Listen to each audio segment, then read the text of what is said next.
বৌমা আর দাঁড়াও দাঁড়াও দাঁড়াও বলছে কথা শুনে কি হয়েছে মা? কি হয়েছে বৌমা? কি হয়েছে? কই যেতেছো ব্যাগ ট্যাগ নিয়ে? আমার খুলে কও কি হয়েছে বাবা? আমার কত আমি সমাধান করে দিতেছি তো ওরে। মা মা দেখো না, তোমার বৌমা আবার সংসার করতে চাচ্ছে না। আমার এই অভাবের সংসারে নাকি তার কষ্ট হচ্ছে, তার রুচি উঠে গেছে, তাই আমার সংসার ছেড়ে চলে যাচ্ছে। মা তুমি একটু কিছু বলো না মা, আমি ওকে ছাড়া থাকতে পারবো না। বৌমা রাজিটা কি কইতেছে? তুমি কি নিয়ে চলে যাইবা?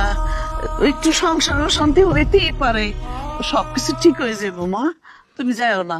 হ্যাঁ মা, আপনার ছেলে যা বলছে একদম ঠিক। আমি না এই বাড়িতে থেকে আমি আমার জীবনটা নষ্ট করতে চাচ্ছি না। এই বাড়িতে আসার পর আপনারা কি দিতে পারছেন আমাকে বলেন তো? প্রতিদিন শাক সবজি লতা পাতা খেতে না আমার ভালো লাগে না। এইসব কারা খায় জানেন? আমার বাসার কাজের লোকেরা খায়। এইখানে আসার পর আমাকে একটা ঠিক মতো শাড়ি কিনে দিতে পারে নাই। আমাকে এগুলো কি পরে রাখছে? আমি এগুলো পরে থাকার মতো মেয়ে না। তাই আমি ডিসিশন নিছি আমি আমার বাবার বাড়ি চলে যাবো। আমি বাবার অবাধ্য হয়ে ওকে ভালোবেসে বাড়ি থেকে বের হয়ে চলে আসছি। বাবা আমার উপর রাগ করে আছে ঠিকই, কিন্তু মাফ চাইলে বাবা আমাকে ঠিকই মাফ করে দিবেন। আমি এইখানে এই অভাবের সংসারে থাকার চেয়ে বাবার কাছে গিয়ে মাপ চেয়ে থাকা অনেক ভালো। আমি আমার সবকিছু নিয়ে চলে যাচ্ছি। বৌমা বৌমা খারাপ করো বৌমা, এই সমস্যা সবসময় থাকবো না। হয়তো আমার ছেলে কামাই নাই, ও ওর পয়সা কামাই করে যে আনে ওইটাতে শাকসবজি যাই পারে নিয়ে আসে। এই সমস্যা থাকবো না বৌমা, তুমি হয়তো বড় করে যায় বিয়ে বসতে পারবা, কিন্তু আমার ছেলে অনেক ভালোবাসে তোমারে। তুমি যাও না বৌমা, আমার পোলাটা কষ্ট পাইবো, তোমার ছেলে বাঁচবো না বৌমা। রাখেন তো মা। বৌমা এই অভাবের সংসারে নাই ভালোবাসার কোনো মূল্য নাই। আমি এইখানে এক মুহূর্ত আমার জীবনটা নষ্ট করতে চাই না। বউ তোমার হাতে ধরছি, তুমি আমার ছেড়ে যেও না। আমি তোমাকে অনেক ভালোবাসি, আমি তোমার সাথে বাঁচতে পারবো না। দেখো তোমার এসব নেকা কান্না না কোনো মূল্য আমার কাছে নাই। বৌমা বৌমা তা ছাড়েন। বৌমা আমার কথা শোনো, যাও না মা, যাও না তুমি, দাঁড়াও আমার কথা শোনো, একটা কথা শোনো মা। বাবা তুমি যাও না, তুমি যাও না, আমার পোলাটা বাঁচবো না তোমার ছাড়া। তুমি ছাড়া আমার পোলার কে আছে কো? তোমার অনেক ভালোবাসি আমার পোলায়, আমার পোলার ছাড়া তুমি যাও না, তোমার দয়া লাগে। বাবা তোমার পায়ে পড়ি, তুমি যাও না, যাও না। দেখছেন কি শুরু করছেন? হ্যাঁ, রাস্তার মধ্যে দাঁড়িয়ে নাটক করতেছেন না? আমার বাবার বাড়িতে যাইতে যদি একবার বাধা দেন না, আমি কিন্তু লোকজন ডাইকা জড় করে বলবো আপনারা দিনের পর দিন আমার প্রতি অত্যাচার নির্যাতন করতেছেন। আর এখন যখন বাবার বাড়ি চলে যেতে চাচ্ছি তাই আমাকে বাধা দিচ্ছেন। এই কাজটা একদম ভুলেও করবেন না। আমি আপনার ছেলে না এই অভাবের সংসার করে আমার পুরো জীবনটা নষ্ট করতে পারবো না। তুমি কি কইতেছো বৌমা? তোমার অত্যাচার করে তোমার জীবনে একটা গায়ে দেয় নাই, গায়ে একটা হাত তুলে নাই, আর তুমি কইতেছো তুমি অত্যাচার করে। এটা তুমি ভুল কইতেছো মা, তোমার আমার পোলা অনেক ভালোবাসে। এখনো তো কিছু বলেই নাই। আমি যে কি কি বলতে পারি সেটা না আপনি কল্পনা করতে পারছেন না।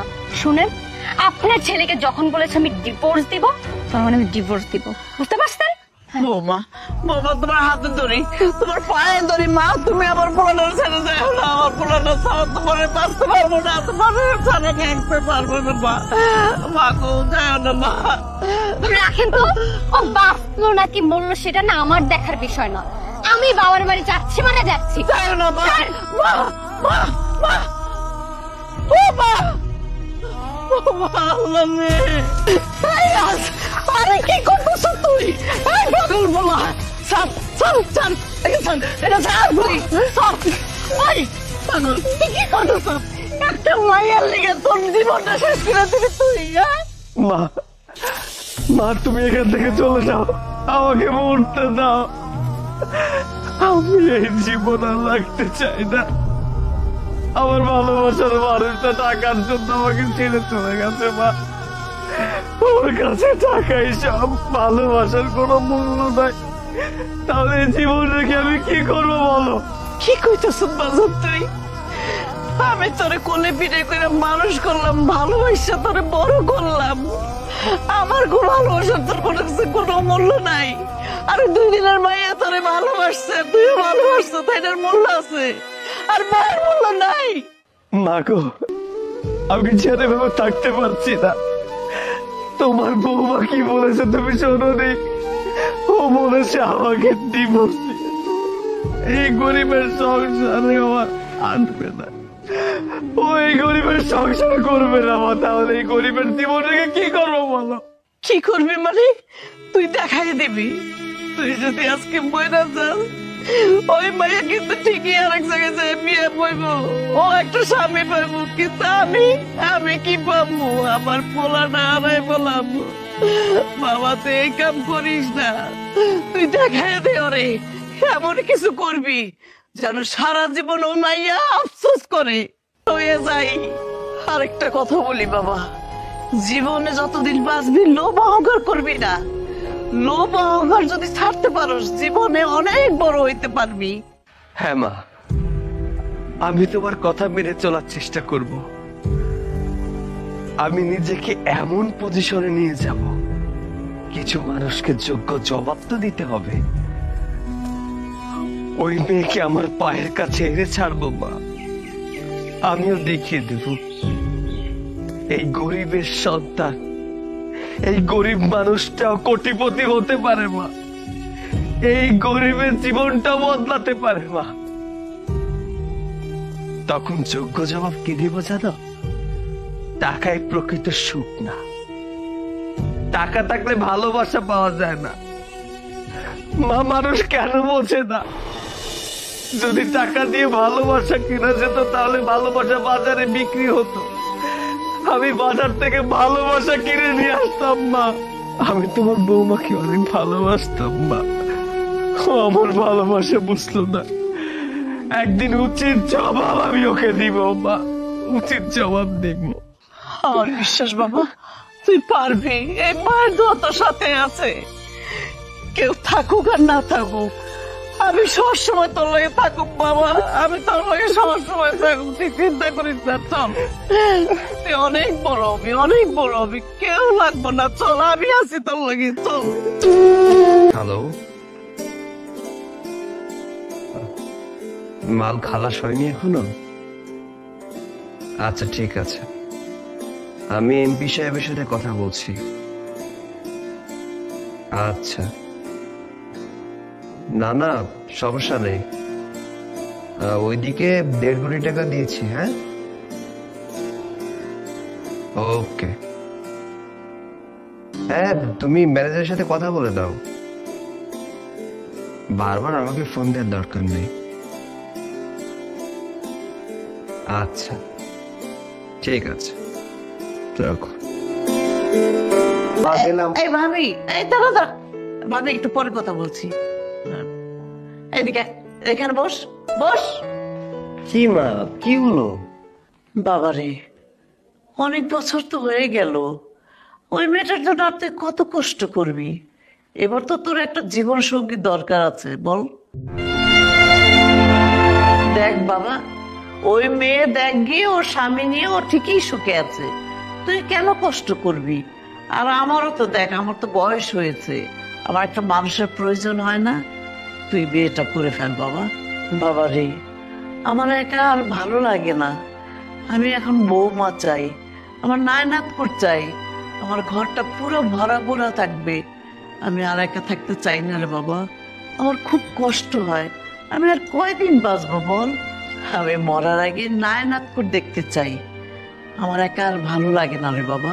আর আমি যদি তোকে সুখী না দেখে যেতে পারি, আমি মরে গিয়েও শান্তি পাবো না, আমার আত্মাও কষ্ট পাবে। মা, তোমাকে না বলেছি তুমি মরার কথা মুখে আনবে না? আচ্ছা, তুমি ছাড়া আমার কে আছে বলো তো? আর একটা কথা কি জানো মা, আমাকে দিয়ে আর সংসার হবে না। শুধু শুধু এসব বলো না, আমি যেমন আছি ভালোই আছি। আমি এত কিছু বুঝি না। তুই যদি এবার বিয়ে না করিস, আমি ডাক্তারের কাছে যাব না আর ওষুধও খাবো না। আরে মা, তুমি এসব কি বলছো বলো তো? হ্যাঁ আচ্ছা, বাচ্চা আমি কেন বলছো? তুমি কি বাচ্চা রয়ে গেছো নাকি? দেখ, আমি মা হয়ে দিনের পর দিন এরকম কষ্ট আমি দেখতে পারবো না। আমি একেবারে মরে যাব, তাও ভালো। মা, মা দয়া করে আর মরার কথাটা মুখে এনো না। তুমি ছাড়া এই পৃথিবীতে বেঁচে থাকা আমার পক্ষে সম্ভব না। তাহলে তোর বিয়ের ব্যবস্থাটা করি বাবা। কিন্তু মা, কোনো কিন্তু না, আমি ঘটককে বলে রেখেছি, ঘটক একটা মেয়েকে দেখে রেখেছে, অহংকার নেই, বংশ ভালো, দেখতেও খুবই সুন্দরী, তোর সাথে মানাবে ভালো। আজকে কিন্তু দেখতে যাব, তুই কিন্তু না করতে পারবি না। মা তুমিও যা করো না। আচ্ছা ঠিক আছে। আপনার যদি কোনো আপত্তি না থাকে, আপনার মেয়েকে আমি আমার ছেলের বউ করে নিয়ে যেতে চাই। কি বলেন বিআইন সাহেবা, আপত্তি থাকবে কেন? আপনাদের মতো এরকম রিচ ফ্যামিলিতে আমার মেয়ে আপনার ছেলের বউ হিসেবে যাচ্ছে, এটা তো আমার জন্য সৌভাগ্যের কথা। তবে হ্যাঁ বিআইন সাহেবা, আমার মেয়ে কিন্তু লাখে একটা। আমার মেয়ের মধ্যে কিন্তু কোনো অহংকার খুঁজে পাবেন না। ছোটবেলা থেকে আমি ওকে ওই শিক্ষা দিয়েই মানুষ করেছি। এসব কি বলছেন ভাইজান? আমার কাছে আর আমার ছেলের কাছে ধনী গরিব বলতে কোনো কিছু নেই। আমার কাছে সবচেয়ে বড় জিনিস হচ্ছে সবচেয়ে একটা ভালো মনের মানুষ, আর সেই জিনিসটা আপনার মেয়ের ভিতরে আমি দেখেছি। আমি আপনার মেয়েকে আমার ছেলের বউ করে নিতে চাই। কি বলিস বাবা? মা আমার কোনো আপত্তি নেই, তোমার যেটা ভালো মনে হয় তুমি সেটাই করো।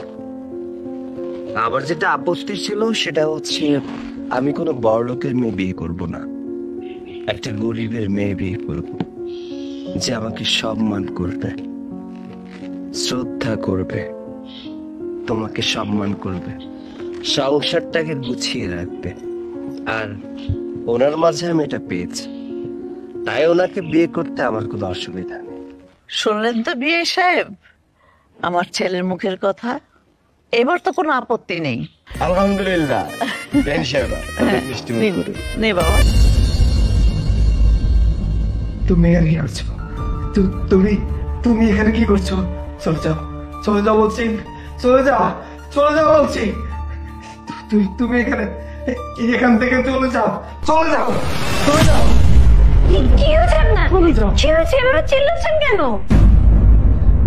তুমি হ্যাঁ আমি। কি হয়েছে আপনার?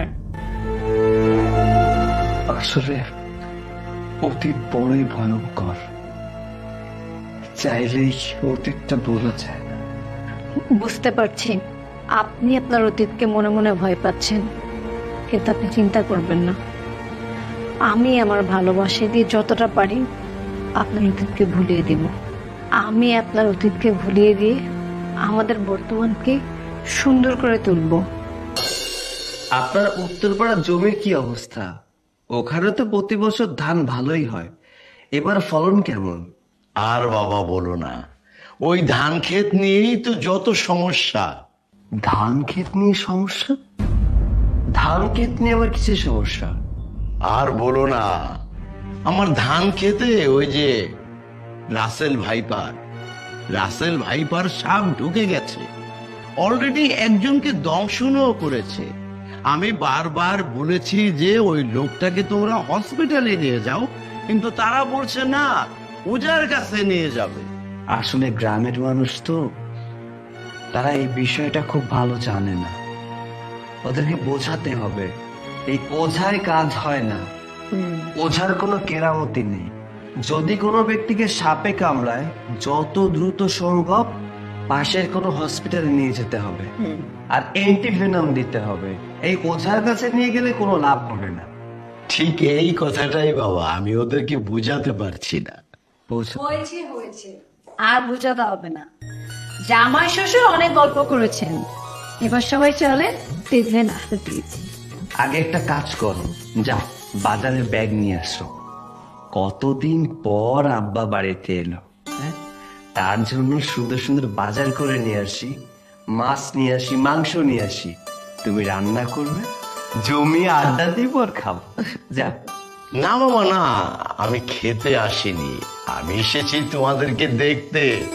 আমার মেয়েটা কেমন আছে, তোমরা কেমন আছো, এটা আমি এখন কিন্তু খেতে পাই না, বয়স হয়ে গেছে। আগে কিন্তু আমি 2 কেজি গরুর মাংস এক বসায় সেরে ফেলতাম, কিন্তু এখন 2 পিসের বেশি খেতে পারি না। ভাই ভাই আমার কিছু টাকা দেন না, আমার বাচ্চাটার দুধ শেষ হয়ে গেছে, 2টা দিন ধরে অনেক কিছু খাওয়াইতে পারতেছি, আমার কটা টাকা দেন, আমি টলের দুধ কিনে নিয়ে যাই। আচ্ছা, আমি একটু পরে আসছি অফিসে। হ্যাঁ, ওকে, ঠিক আছে, রাখছি। আমি তো বড় মানুষ, না খায় থাকতে পারি, না খায় থাকতে থাকতে অভ্যাস হয়ে গেছে, কিন্তু বাচ্চাটা তো ছোট, ওরে না খাওয়াই কেমনে রাখবো? আমার দুধের বাচ্চা, আপনি আমার কটা টাকা দিলে আমি দুধ কিনে নিয়ে যেতাম। ভাই এই, তুমি না রাস্তা ঝাড়ু দাও, রাস্তা ঝাড়ু দিয়ে যে টাকা পাও, এই টাকাগুলো কই গেছে? ব্যবসা পাইছো? বাচ্চার দুধের নামে ব্যবসা করো? না না ভাই, আপনি এগুলো কি কইতেছেন? সারু দিয়া কি সংসার চলে? ঘর ভাড়া দিমো না নিজে খাবো না বাচ্চারে খাওয়াবো? আমার কথা তো বাদই দিলাম, অন্তত বাচ্চাটারে তো একটু লালন পালন করতে হইব, ওর মুখে তো একটু খাওয়ান দিতে হইব। আরে কি ব্যাপার, আজব তো, আপনি ওনার সাথে এরকম খারাপ আচরণ করলেন কেন? ওই মেয়েটা আপনার কাছে কি অনুরোধ করছিল? আর তাছাড়া আমার জানা মতে উনি খুব রিচ ফ্যামিলির মেয়ে, তাহলে আপনার কাছে কি বলছিল? কি বলেন এসব? আপনার মাথা ঠিক আছে? এই মেয়েটা রাস্তা ঝাড়ু দেয়, ভিক্ষা করে খাই, বাচ্চার দুধের কথা বইলা টাকা চাইতেছে, এখন দান্দাবাজি করতেছে। কিছু আছে দেখতে হয়তো। মৌ, জানাও।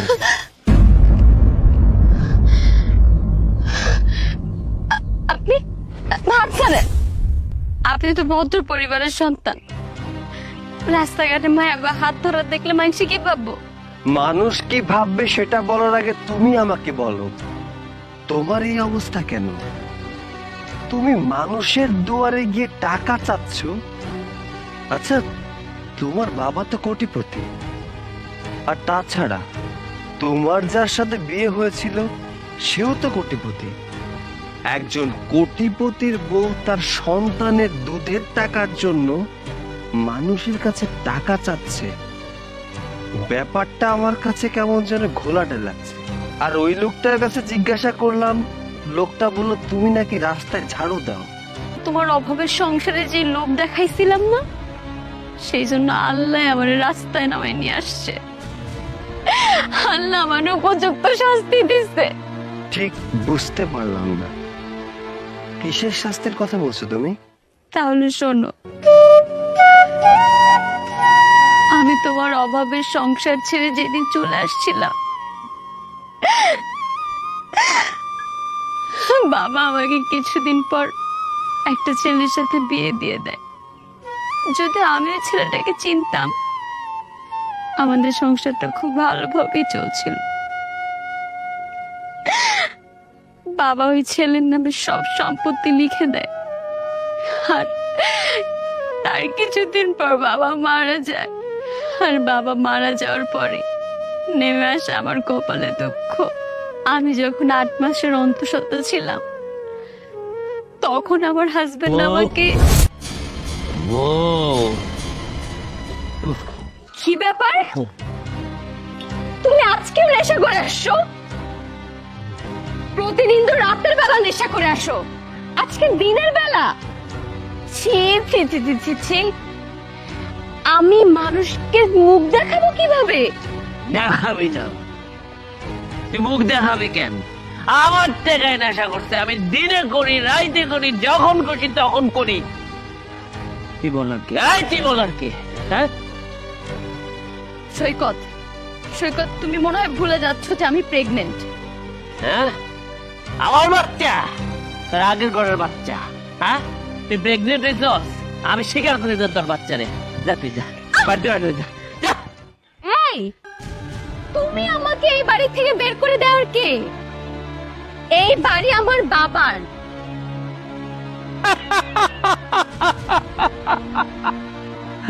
কার বাড়ি? এ বাড়ি কার? এ বাড়ি তোর বাপে আমার নামে লেখা দিছে। এবারে আমার, এবারে আমার, বুঝছো? এবারে আমার। যা বাইরে যা। আমি এই বাড়ি ছেড়ে কোথাও যাব না। দরকার হলে আমি থানা পুলিশ করব। এরপর আমি আমার এই বাবার সম্পত্তি ছেড়ে, আমার বাবার বাড়ি ছেড়ে আমি কোথাও যাব না। আমার বাবা তোমার নামে সবকিছু লিখে দিয়েছে, তো কি আছে? এই বাড়িতে না আমারও ভাগ আছে। কিছু করতে পারবি না। পুলিশের কাছে যাবি, পুলিশ কাগজ চাইবে। কাগজ আমার নামে। আর কমু তুই দুশ্চরিত্রা, তুই নষ্টা। আগের স্বামীরে তুই চাইরা আসছিস না, ক্যান্সার স্থিতি, গরিব বইরা। এখন তুই পথের ফকির। তোর বাপের সব সম্পত্তি আমার নামে, আমি এই সম্পত্তির মালিক। তোর ওই পেটের বাচ্চারা আমি স্বীকার করি না। তুই তোর ওই স্বামীরে চাইরা আসতে পারছস। কার সাথে তুই নোংরামি করছিস আমি জানি না। যা। আমি এই বাড়ি ছেড়ে কোথাও যাব না। যাবি? না, আমি আমি বাড়ি ছেড়ে যাব না। রাজ, রাজ, তুমি আমার মাফ করে দাও। আজকে তোমার জীবনটা কত সুন্দর দেখছো, অথচ অথচ আমার জীবনটা সব শেষ হয়ে গেল। তুমি আমার মাফ করে দাও। তুমি যদি আমার মাফ না করো, আমি মরে কেউ শান্তি পাবো না। আমার পরিস্থিতিটা দেখছো? যেই মেয়ের বাসে দুধের কৌটা ভর্তি ভর্তি ছিল, আজ সেই মেয়ে তার বাচ্চার দুধের জন্য রাস্তায় রাস্তায় মানুষের কাছে হাত পাততেছে। একটা মানুষ কোন পর্যায়ে আসলে এরকম করতে পারে তুমি বুঝতেছো? আমি তো আমার শাস্তি রাস্তাঘাটে মানুষের কাছে পাইতেছি। আমার বাচ্চা বেটা কোনো অন্যায় না কইরা ও শাস্তি পাইতেছে। ওরা আমি একটু দুধ খাওয়াইতে পারি না, কিচ্ছু খাওয়াইতে পারি না। আমার কথা তো বাদই দিলাম। এরকম একটা দিন যে আমার কপালে আইব, আমি এটা কোনোদিন কল্পনাও করতে পারি নাই। তাই আমি সবাইকে বলবো, আমার মতো এরকম ভুল যেন কেউ না করে। আসলে কি জানো, টাকা কখনো প্রকৃতির সুখ বয়ে আনতে পারে না। সুখের জন্য দরকার একটু ভালোবাসা আর ভাগ্য। আজকে দেখো, আমি রাজপ্রাসাদ থেকে রাস্তায়, আর তুমি রাস্তা থেকে রাজপ্রাসাদে। এটাই হচ্ছে ভাগ্য। এই নাও, আর এই টাকাটা রাখো। তুমি ভেবো না যে এই টাকাগুলো দিয়ে তোমাকে দয়া করেছি, করুণা করেছি।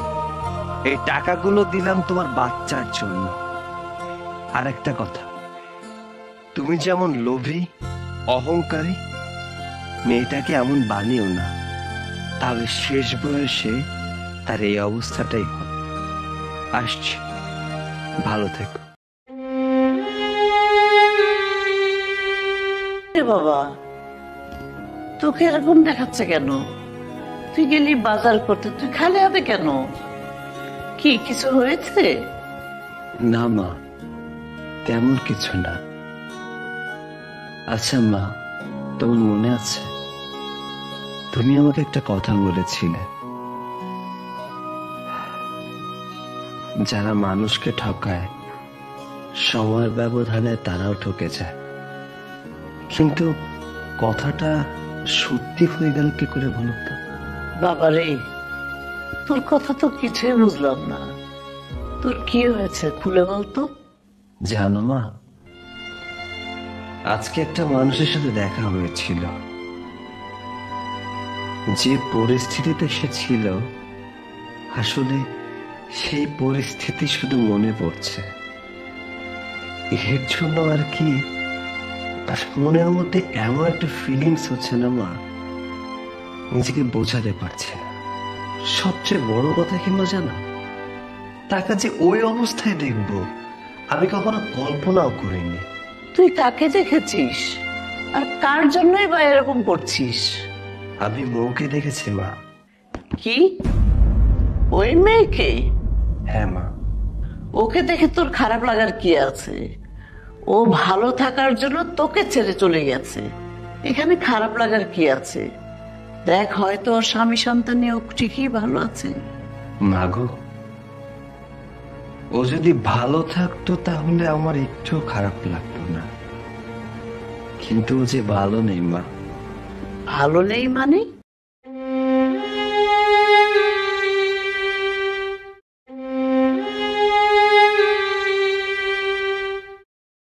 কি বলছিস বাবা?